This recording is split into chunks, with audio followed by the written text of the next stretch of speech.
Most people don't know who this man is, but he was an important part of the social change that happened after the events of the Selma March in 1965. His name was Spider Martin. And what makes this spider guy so important? This camera. These days, everyone has one, and I'd like to convince you to use it when you happen to be the one who's in the right place at the right time. Because I'm tired of seeing images of police brutality passed around, and I believe that the only way to get past that as a society is to confront it head on. In 1965, there was a series of 3 protest marches held in Montgomery, Alabama. The first march was attacked by the State Patrol and a local posse with billy clubs and tear gas after crossing the bridge into Selma. This photo shows Amelia Boynton. It was widely circulated after the first march because it shows what happened to one of the leaders of the march. The second march, led by Martin Luther King, was able to safely cross the bridge, but they were turned back due to a federal injunction. And then a third march about 2 weeks later had this many people show up. So you can see the effect of imagery in our society.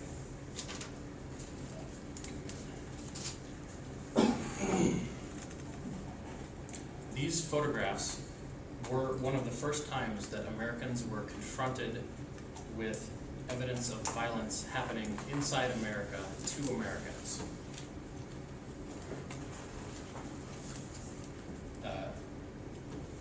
In 1991, Rodney King was driving home after a night of watching sports and drinking with friends when the California Highway Patrol attempted to pull him over. Rodney's estimated blood alcohol at the time was about twice the legal limit. After a high-speed chase, he was eventually cornered by the police.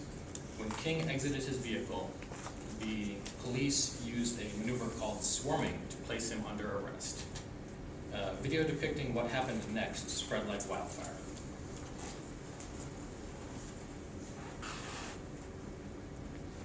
And this is a stabilized version of the video because it's very shaky.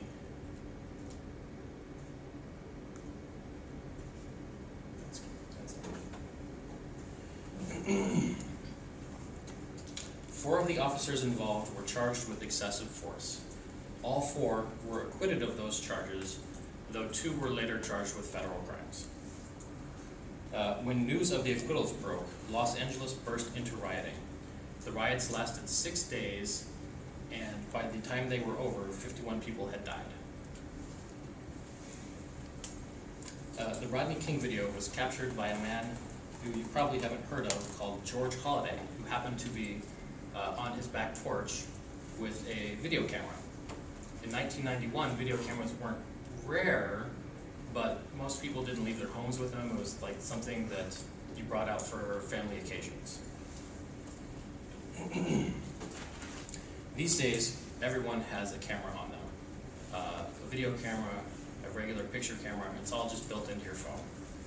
And due to social media, we are seeing violent imagery passed around what seems like every day. Unfortunately, law enforcement officers also became aware of the power of social media very quickly, and it became commonplace for people filming police officers to be harassed and have their videos seized. In 2007, a man named Simon Glick, which Chris mentioned yesterday, observed 3 officers attempting to effect an arrest. Upon hearing one of the bystanders state that the officers were hurting the man, they attempted to arrest, Simon took out his camera phone and began filming the incident. When the officers determined that his camera phone was also capturing video, they arrested Simon Glick for wiretapping, disturbing the peace, and aiding in the escape of a prisoner. Glick was later cleared of all charges, and when he he attempted to contact the Internal Affairs Office of the local police station, he was turned away.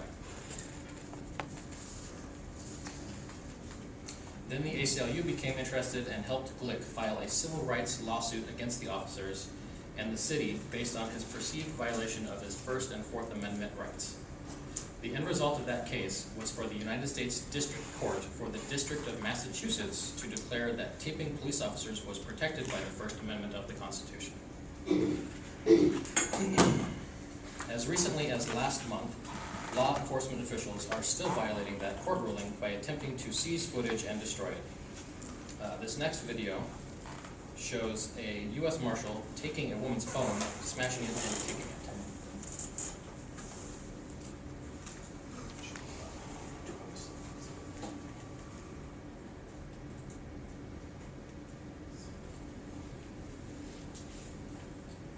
So you can see her filming.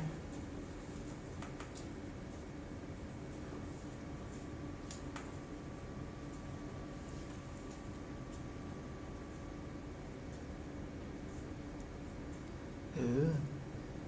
Deep doo-doo. Throws it on the ground, stomps it, and kicks it away. That's good. Luckily, this particular incident was being filmed by at least 2 people, because one of them was able to release that video of the first one's video being seized.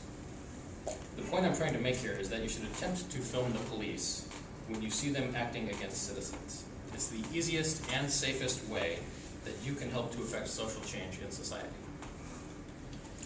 There are now apps that are purpose-built for filming the police. The first one that I'm going to mention is called Police Tape. It was made by the ACLU, and what it does is when you're taping, it uploads footage to the internet right away. Like, it just uses your cell phone to upload. The second one is called Stop and Frisk. It's a similar app designed to counteract the stop and frisk policy of the NYPD. I believe that the world is safer due to people filming the police, and we need to keep that trend moving in the right direction. Otherwise, we're going to continue to be bombarded with footage like this.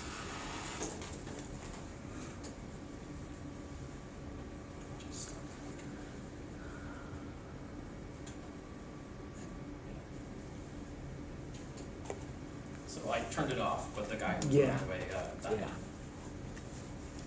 And that's Thank you.